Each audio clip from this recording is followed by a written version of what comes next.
Where would it be for you now? Which area or sector would you say this government has actually done well? In terms of sector, which sector? Where which would you say sector? they've actually done well for you? Okay, I think in body language, Body there's language. no particular sector now. Okay, maybe if I say in works and infrastructure, Okay. yeah, there are, just like I said about some of the things that might not be very pronounced. There are places where the current administration has been very tactical and even improved on what Buhari left. Such as? You know, the federal routes we have, Okay. which some of them, okay, one of them linked to the bridge that got collapsed. There was a That's time, in Enugu here. yeah, here in Enugu, the new artisan. At the time they were building that road, which was not covered in the original budget, there was a place immediately after that bridge, before you cross that flyover, that they discovered, there's something they call it in soil science. They digged so deep that it was becoming like as if they wanted to do underground. So one of the days I visited it, I was passing by and then saw it. I went there, stopped, took some pictures. Then I asked somebody, I said, what could be cause of this? The explanation I got is that if they don't do that thing, it might not take quick time. It might be more than 4 years. But there will be a time where the bad section of that soil from the ground will start spoiling. If you see the level of stones, it's like granite, but I've not seen that size before. Very big sizes of granite. They poured into it. There were about 3 other things they did to cover the layer before they now sealed up. You wouldn't even know that happened. And I noticed that these things were not being publicized, that they had a target to build a particular quality of road and they are just head on doing it. The coastal lines might not be very applaudable by a lot of people, but if you have followed the prototype design and seen what is being put on ground, the places that they've finished and putting the light in the night, you will see the beauty of that work. There are so many things that the current Minister of Works is doing. I will talk about Southeast, where I am resident, because I've gone around about 2 more states. And apart from what they are doing in the Southeast, talking about road infrastructure, you can also as well give it to them. The Lagos Calabar. That's the coastal line. Aha. That's the coastal line I talked Go about. ahead, go ahead. So, if you see these things, you will agree with me that as much as you might not like the current administration at the center, there are things they are not playing politics with. And like I said, you know, you might be bad in every other thing. Sometimes if I like you for a particular reason, Chris, local government governance, that sector is so dear to me. Local government governance. Any person that is insisting, because unfortunately we are not the ones that having chief executives at the local government level that are mindful of their position and power. When we do, you will now know that holding the leaders accountable, which is what I always propose. This idea of throwing stone at the center is not as result-oriented as starting from your home. Imagine if we have civil societies, individuals, organizations, and groups very intentional about holding the local government chairman account, not singing praises, no matter how well they are doing. Ask them to place on the table the transparent accountability of what they have done. So when they have seen that they are not becoming demigods at the local government level, they have no choice than to revert to the governor. And the governor have no choice, if he's being held accountable very well, than to talk to the president. But in a situation where people will leave their governors that are equally not doing well or acting almost prototype of the president, they leave their local government chairman, leave the senators that are representing them, leave the house members of the houses of assembly, and everybody's talking about the president. You're giving leverage to these people who should be your primary concern, rooms for them to help you. I have engaged with a governor, not a sitting, a present person, who was busy telling me and my colleagues, why not this man at Abuja? And we were 6 in that meeting. The other 5 were almost applauding and nodding to it. I said, no. The man at Abuja is very far from me, Your Excellency. You're the one I'm having this conversation with. That's right. Can I finish with you? Because I cannot call the president. By the way of requesting to see you, I've been able to come into this place and I'm talking with you. Do you know what it would take me to fly to Abuja or travel by road and get to Aso Villa? Do I know even if they will allow me in? If you have the mandate of the people and you're delivering it, by the time you're scoring more than 90%, you can pick your phone and call the president in one hand because you've already done yours. But I feel it's disingenuous for governors to be happy and applaud those who are leaving them, making excuses for them, singing their praises as the case may be, and everybody is pointing at the center. And this center is very far from us. Okay. So if you ask me, I would think that what I would suggest to people, especially the people of the Southeast, is to turn around and start holding the people. Because you're close to me now, I can touch your clothes. Then if you tell me that there's somebody broadcasting in CNN or BBC, it will take me flying across the oceans to get there.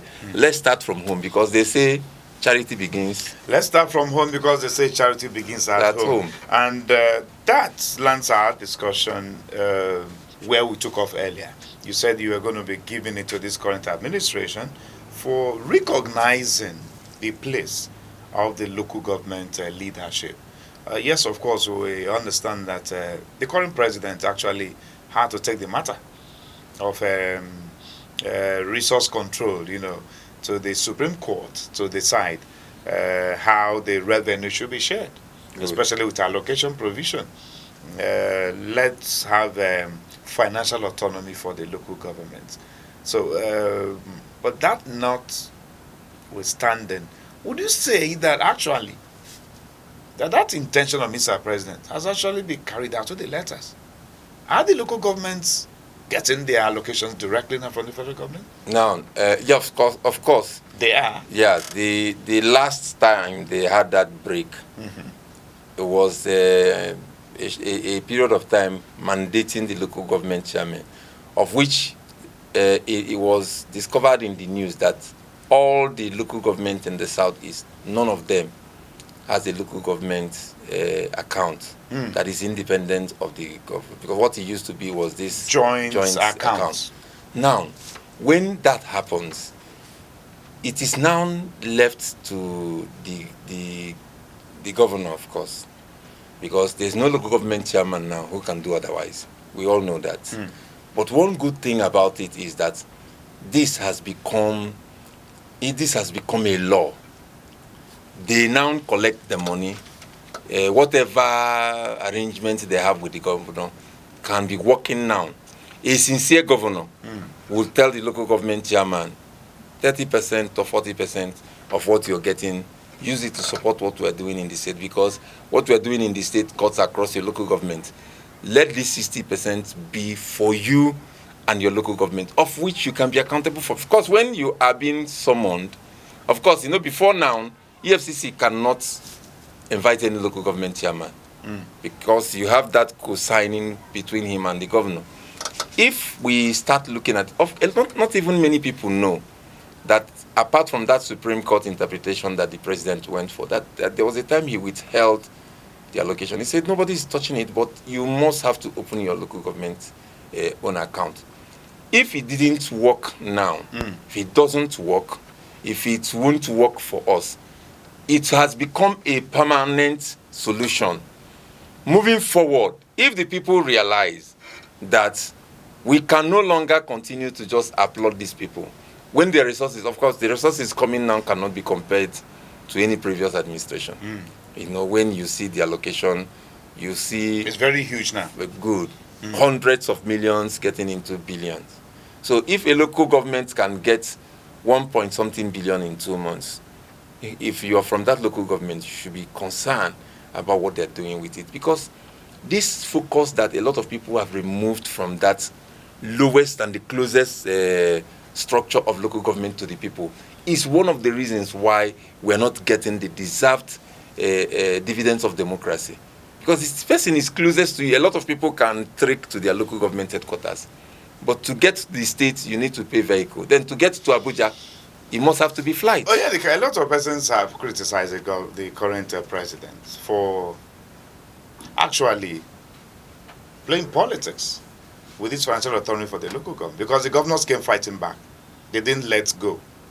So even after the Supreme Court pronouncement, the governors still had to go back to the president. And we understand the president actually gave them the mandate that if you do not conduct local government elections in your state, your own state allocation will no longer go through. And we saw all of them running helter-skelter to organize local government elections everywhere. And Chris, is that not applaudable? But then at the end of the day, what is the outcome? We see where governors had to appoint, persons to occupy the position of local government chairman. And these people you say are one party all across the board, victory all across board. I want to ask the people that are criticizing. Who are they going to be answerable to if not the governor? So what has the president done about it? So what are you expecting him to do? Full autonomy for the local government. When the financial autonomy is still like a fight within the teeth of the tiger. So what's the basis for it? So you would have preferred there's no autonomy at all. Because we thought there's going to be a change in the status quo, but then it still looks like it's still the same. That is the challenges I have, especially with the people of the southeast. A person is giving you a blank check. Instead of applauding it, there's always a way. Even if you bring out your 2 kidneys, there are people that will not still appreciate such sacrifices. The president has said, allow the local governments to become autonomous. Of course, the original argument and position of the former President Buhari was to grant them full autonomy. That's right. That hasn't happened. A lot of governors gathered, they kicked against it. Now, when you have the opportunity that this cup is now yours, fill as much tea, coffee, or water as you want. You want to still blame the person that handed the cup over to you and say, but I'm not feeling it because the person opening the tap. I see that as being disingenuous, because the truth remains that if the people organize themselves in units and communities, especially all these people that are very loud in talking about Nigeria, and start engaging the local government chairman. I have about 2 local government chairmen now that are people that are personally known to me. Okay. That I used to walk into their living rooms. I have the opportunity of becoming part of the cartel and saying, Mayor, just can't about it this morning. But it will not still shoot out well for the next generation. The challenges we have is that we look at the comfort of our criticism today. There are places, of course, if I didn't even give the president up to 50%, which is half, it should show you that I still have expectations that they haven't met. But I don't understand how people come and want to play politics with everything. How will a person still be saying, of course, I heard people that are saying this autonomy is so that the local government will be independent and they will link with him directly. The first thing is that they are telling you, the chief executive of your local government have an authority over the money he receives. So if he decides to ship them back to the governor and receive just 5 or 10% from the governor, and still be answering stuff. When you say appointing local government chairman, is it the president that is appointing it for the governors? Is it not these same governors who most of us like to utilize and praise to the high heavens that are doing that? Shortchanging the people from having access to the closest administration that they should be gaining from. If the local government are allowed to use their resources, the governor might not have so much work to do. But the bureaucracy in government, patronage, political settlement, won't allow people who are supposedly elected to allow the resources of the people to be used for the people. So this is one of the discussions, because there are 3 places where I applaud him. But you see this local government financial autonomy. You applaud him more. I tell you that when I saw that the president did that, I said I can forgive him for some of the things he hasn't done well. Okay, he can be forgiven for the things he has not done well. Well, it's just 2 years. For soccer lovers, it may be termed first half of the game. 2 years out of 4 years. Now we have 2 more years to go. Just maybe, the current administration in Nigeria may be able to live out the expectation going forward, the next 2 years to come, before we begin to talk about the next round of elections, 2027. Onyedika Agbo, we want to appreciate you for coming to the show. But then, quickly, I don't know how much time our producer will be giving us. In a minute, your constituency, you're a youth development expert. Are you satisfied with what the government has done with that sector? Youth development. The young people now. I won't say I am. I won't say I am because there's a lot of energy here. There's a lot of human resources here. They are not harnessing it. There's also a lot of politics being played with student loan, school SUG president and all that. I understand that the student loan is actually meant well for undergraduates, but I have question marks in the access and the way it has been programmed for the time of assessing it. Having said that, let me also use this opportunity to say that the last assessment showed that the people of the Southeast have not assessed that loan even up to 2%. Whose fault is that? The people of the Southeast. Okay. It's their own fault. Of course, because a lot of them have said, if you're still going to pay this loan, if you get a job when you finish and all that, why touch it at all? A lot of them have been discouraged to say that it is Pharaoh's gift. A lot of things have been sold to them because when they brought out the statistics of people who are applying, a lot of them that don't know any person. I was proud that some of the people that did the online survey from the Southeast say that they didn't believe this until they clicked and entered and they now saw history. A lot of people are not even touching it because they say, are you even sure? Why even bother opening it in the first place? So it's part of the ways we shoot ourselves in the leg. The president can do better. His administration can do better because the population of young people in Nigeria now are actually very resourceful, and if tapped into very well, can increase very drastically the revenue of this country. Because if you can see what they are doing individually for themselves, not talk even of the Yahoo guys.